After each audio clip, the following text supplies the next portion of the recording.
खुलुमबाय गिबियाव नायगोन नोंथांमोनखौ बयखौबो चेनेलाव बरना लाग्रोनाय जाबाय नोंथांमोननि थाखाय दिनै मोनसे गोनांथार भिडिअ लाबोनाय जादों आसा खालामदों नोंथांमोना बे भिडिअखौ बयबो जोबजासिम नायलांगोन होननानै आं नोंथांमोननिसिम बे भिडिअनि गेजेरजों पीएम विश्वकर्मा स्किमनि बागै खोन्थाहरनो सानदों जाय पीएम विश्वकर्मा स्किमनि बागै नोंथांमोना गोबाङानो मिथियाखै नोंथांमोना नैबे पीएम विश्वकर्मा स्किमनि जोहै 15,000 फैसा मोननो हायो आरो नोंथांमोना मात्र 15,000ल' फैसा मोनादै नोंथांमोना आरोबाव गोबां मुलाम्फा मोननो हायो आरो बेजों लोगोसेनो नोंथांमोना कलेटरेल फ्री नोंथांमोना लनबो मोननो हायो दा बिनिखायनो नोंथांमोना बे भिडिअखौ बयबो जोबजासिम नायलां जाहाथे नोंथांमोना नैबे पीएम विश्वकर्मा स्किमनि जोहै गोबां मुलाम्फाफोरखौ मोननो हायो दा बिनिफ्राय मोनसे मोजां रादाबा बेबो जाहैबाय नैबे पीएम विश्वकर्मा स्किमखौ नोंथांमोना 18 बोसोर बैसोनि जानायनिफ्रायनो एप्लाइ खालामनो हायो दा बिनिखायनो नोंथांमोना जुदि सोरबाफोर 18 बोसोरनि बारा जाबायबा नोंथांमोना एप्लाइ खालामजोबनो हायो बिनि थाखाय गासिबो भिडिअखौ जोबजासिम नायलांबानो जाबाय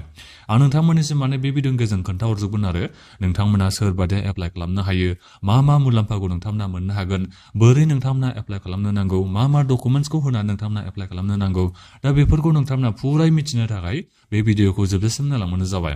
दा बिनिफ्राय आंनि नोंथांमोननिसिम मोनसे खावलायनायबो थाग्रोबाय गिबियावनो गासिबो नोंथांमोना चेनेलखौ साबस्क्राइब खालामना लाग्रोलायनानै जाहाथे नोंथांमोना बेबादिनो स्किमफोरनि आपडेटखौ नैबे चेनेलनि गेजेरजों मोननो हायो बेनो जाहैबाय जोंहा पीएम विश्वकर्मा स्किमा दा जोंहा बे पुरा डिटेल्स होना दोनजोबदों जेनेबा नैबे पीएम विश्वकर्मा स्किमा मा बिनि गासिबो डिटेल्सखौ बे होनानै दोनजोबदों दा गिबियावनो आं नोंथांमोननिसिम मुलाम्फाफोरनि बागै खोन्थाहरनोसै जेनेबा नोंथांमोना एप्लाइ खालामोबा नैबे पीएम विश्वकर्मानि थाखाय नोंथांमोना मा मुलाम्फाखौ मोननो हागोन दा नोंथांमोना गिबियावनोथ' माखौ मोनग्रोगोन नोंथांमोना पीएम विश्वकर्मानि सार्टिफिकेट मोनसे मोनगोन बेनिफ्राय मोनसे आईडी कार्डबो नोंथांमोना मोननो हागोन दा बिनिफ्राय मुवा बेसाद बायनो थाखाय एबा टुल किट इनसेन्टिभ हिसाबै नोंथांमोना 15,000 फैसा मोननो हागोन दा बे 15,000 फैसायाथ' नोंथांमोना मोनखागोनखा दा बेजों लोगोसेनो नोंथांमोननिसिम स्किल नोंथांमोननिसिम ट्रेनिं होनाय जागोन बेसिक ट्रेनिं नोंथांमोननिसिम होनाय जागोन सानबानिफ्राय लानानै 7 दिन बेबादि जागोन आरो ट्रेनिंआ जाय ट्रेनिंनि थाखाय नोंथांमोना स्टाइपेन्ड हिसाबै सानसेयाव 500 थाखा नोंथांमोना फैसा मोननो हागोन ट्रेनिंनि थाखायबो नोंथांमोननिसिम फैसा होनाय जाबावगोनसो जेनेबा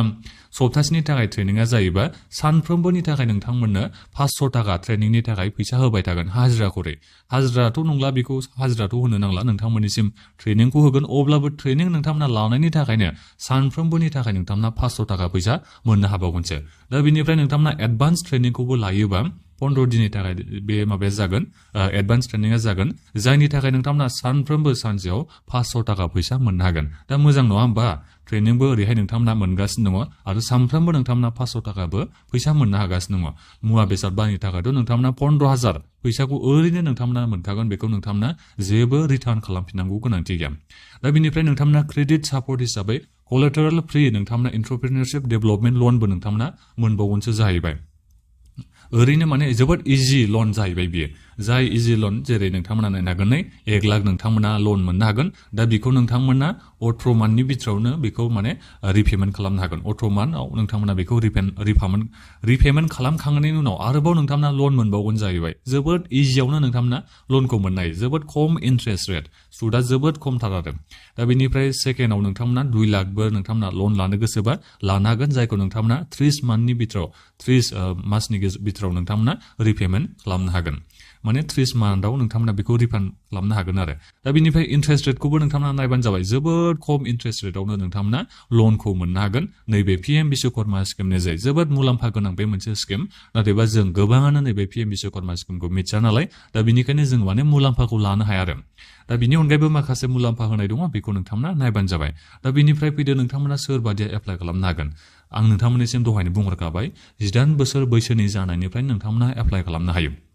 नोंथांमोना 18 बोसोर जाबायबा नोंथांमोना गासिबो एप्लाइ खालामजोबनो हागोन लिमिटआ आपार लिमिटआ एजनि लिमिटआ जेबो जोंहा बे होनाय गैया नोङो 40 बोसोरनियानो जा 50 बोसोरनियानो जा 60 बोसोरनियानो जा 35 बोसोरनियानो जा नोंथांमोना गासिबो एप्लाइ खालामजोबनो हायो 18 बोसोर बैसोनि जानायनिफ्रायनो दा बिनिफ्राय सोरबादिया एप्लाइ खालामनो हाया नोंथांमोना बेखौल' मिथिना लाग्रोदो जायफोर बिथांमोना दायो गभर्नमेन्टनि साख्रि मावगासिनो दङबा एबा फेमिलि मेम्बारफ्राबो माने एप्लाइ खालामनो हाया नैबे स्किमनि थाखाय दा बिनिफ्राय मा डकुमेन्ट्स नांगौ बेखौबो नोंथांमोना नायना हमना ला दिनै आधार कार्ड नोंथांमोना होनो नांगोननो मबाइल नाम्बार बेखौथ' होनो नांगोन जोबोद इजि गोजा गावबागावनि बेंकनि डिटेल्स होनांगोन मानो होनोबा नोंनि बे बेंक एकाउन्टआवसो फैसाखौ सोना हरगोन नालाय दा बिनिफ्राय रेशन कार्ड नोंथांमोननियाव थाथारनाय जानांगोन रेशन कार्ड गैयाबा हले नोंथांमोना एप्लाइ खालामनो हानाय नङा बेयो मेन्डेटरि बेखौ नोंथांमोना कम्पालसरि होथारनांगोन अब्लासो नोंथांमोना नैबे स्किमनि थाखाय एप्लाइ खालामनो हागोन दा बेखिनि डकुमेन्टसखौ होनना नोंथांमोना एप्लाइ खालामनो हायो दा बोरै एप्लाइ खालामनो हागोन अनलाइननो नोंथांमोना एप्लाइ खालामनो हाबावोसो दा बहा थांनानै एप्लाइ खालामहैनो हागोन ना नोंथांमोना अनलाइनखौ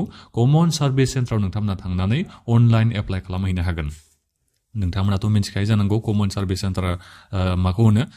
जेराव बे आधार कार्डनि बायदिसिना जोंहा खामानि सोलिया होमबा दा बेहायनो नोंथांमोना थांनानै नैबे स्किमनि थाखाय पिएम बिश्वकर्मा स्किमनि थाखाय एप्लाइ खालामहैनो हायो नोंथांमोना मुलाम्फाफोरनि बागैबो दायो मिथिना मोननो हाबाय बहा एप्लाइ खालामहैनो हागोन नोंथांमोना बेखौबो मिथिबाय मा डकुमेन्टस नोंथांमोना होनानै एप्लाइ खालामनांगोन नोंथांमोना बेखौबो दायो मिथिनानै मोननो हाबाय नाथायबा सोर बादिया एप्लाइ खालामनो हागोन मा जयगथा थानाय जानांगोन नोंथांमोना एप्लाइ खालामनो थाखाय दा जोंहा बेहाय होनाय दङ नैबेखिनि जायफोर नोंथांमोना खामानिखौ मावगासिनो दङ नोंथांमोना एप्लाइ खालामनो हागोन जेरै जायफोर नोंथांमोना टेलरनि दायो खामानि मावगासिनो दङबा माने दर्जिनि नोंथांमोना दायो खामानि मावबाय थागासिनो दङबा एबा दर्जिबा नोंथाङा नैबे स्किमनि थाखाय एप्लाइ खालामनो हागोन जायफोर नोंथांमोना कारपेन्टार नोंथांमोनाबो एप्लाइ खालामनो हागोन जायफोर नोंथांमोना वाजारमेन नोंथांमोनाबो दबि जायखौ दबि होनना बुङो नोंथांमोनाबो एप्लाइ खालामहैनो हागोन जायफोर नोंथांमोना पर्टार नोंथांमोनाबो एप्लाइ खालामनो हागोन जायफोर नोंथांमोना स्काल्पटर नोंथांमोनाबो एप्लाइ खालामनो हागोन दा बिनि अनगायैबो बायदि बायदि जोंहा बेहाय होनानै दोनजोबखादों दा बेनिखायनो जायफोर नोंथांमोना बेहाय थानाय मोनसे नङा मोनसे खामानिखौ नोंथांमोना मावोबा नोंथांमोना एप्लाइ खालामबानो जाबाय जायफोर नोंथांमोना खानाय सिनग्रा जायफोर नोंथांमोना दर्जि जायफोर नोंथांमोना फिशिं नेट खालामग्राबा नोंथांमोनाबो एप्लाइ खालामनो हायो स्टोन ब्रेकारबा नोंथांमोनाबो एप्लाइ खालामनो हायो सुस मिटआबो नोंथांमोना एप्लाइ खालामनो हायो फुडवेयर आर्टिसानाबो एप्लाइ खालामनो हायो बायदि बायदि जोंहा बेहाय होनाय दंजोबो पर्टार नोंथांमोनाबो एप्लाइ खालामनो हायो दा बेखौ नोंथांमोना नायजोबबानो जाबाय दा बेखिनियाव थानायावनो नोङो बबेबा मोनसे नङा मोनसे खामानिखौ नोङो मावोबा अब्ला नोङो नैबे पिएम बिश्वकर्मा स्किमनि थाखाय एप्लाइ खालामनो हायो आंथ' सानखादों नोंथांमोना गोबाङानो नैबे मोनसे नङा मोनसे खामानिखौथ' दायो मावखाथारो जानो हागौ दा बेनिखायनो एप्लाइ खालामना लाफैथारबानो जाबाय नोंथांमोननि थाखाय बे स्किमा जोबोद मुलाम्फा गोनां जागोन खम इन्ट्रेस्ट रेटआवनो नोंथांमोना लनखौथ' मोनखागोनखा दा बिनिफ्राय 15,000 फैसाखौथ' नोंथांमोना ओरैनो मोनखागोनखा ट्रेनिंनि थाखायबो नोंथांमोना सानसेयावनो 500 थाखा नोंथांमोना फैसाखौ मोननांगोन खैदिननि थाखाय ट्रेनिंआ जायो बेजों जेबो खोथा गैया नाथायबा सानफ्रोमबो नोंथांमोना ट्रेनिं लानायनि थाखाय 500 थाखा फैसाखौ मोनबाय थानो हागोन आरो लनखौबोथ' नोंथांमोना मिथिखाबाय जोबोद खम इन्ट्रेस्ट रेटआवनो सुदानो जोबोद खम दा बे जोबोद खम सुदावनो नोंथांमोना लनखौबो मोननो हागोन दा बेनिखायनो जायफोर नोंथांमोना गोसो गुदुं नोंथांमोना गासिबो कमन सार्भिस सेन्टाराव थांनानै एप्लाइ खालामहैबानो जाबाय सिएससि सेन्टाराव नोंथांमोना थांनानै एप्लाइ खालामना लाहैबानो जाबाय जोंनि आसामनियाबो दायो गोबाङानो मुलाम्फा मोनगासिनो दङ आं दहायसो मिथिना मोनदों आं माने भिडिअ लाबोनाया एसे लेटसो जाबाय होननानै बेखौ बुंनो नांगोन जोंहा 2026 जानाय फेब्रुवारिनि दिनै 24 थारिख जालायलांबायानोसै आं जानुवारि मासावनो भिडिअखौ लाबोनांगौमोन अब्लाबो जेबो नंला एसे लेटबाबो आं नोंथांमोननिसिम बे भिडिअखौ लाबोनाय जाबाय जाहाथे जायफोर नोंथांमोना इलिजिबोलाथ' नोंथांमोना गोबाङानो जागोन दा बेनिखायनो एप्लाइखौ खालामनो थाखाय आं बे भिडिअनि गेजेरजों खावलायहरनाय थाबाय गोबां नोंथांमोना मुलाम्फा मोननो हायो आरो बिनि अनगायैबो मोनसे खोथा दै आं नोंथांमोननिसिम एसे उनाव आबादारि नोंथांमोननि थाखायबो माखासे भिडिअ लाबोगासिनो दङ नोंथांमोना गोबां ट्रेक्टर बायदिसिना पावार ट्रेलार माबा माबि जोंहा एग्रिकालचार जोंहा माखासे मेसिनारि थायोना बेफोरखौ नोंथांमोना जोबोद खम दामावनो नोंथांमोना मोननो हायो साबसिडियाव नोंथांमोना मोननो हायो जेनेबा हमना ला मोनसे ट्रेक्टरनि दामा 10 लाख बा नोंथांमोना बेखौ 5 लाखआवनो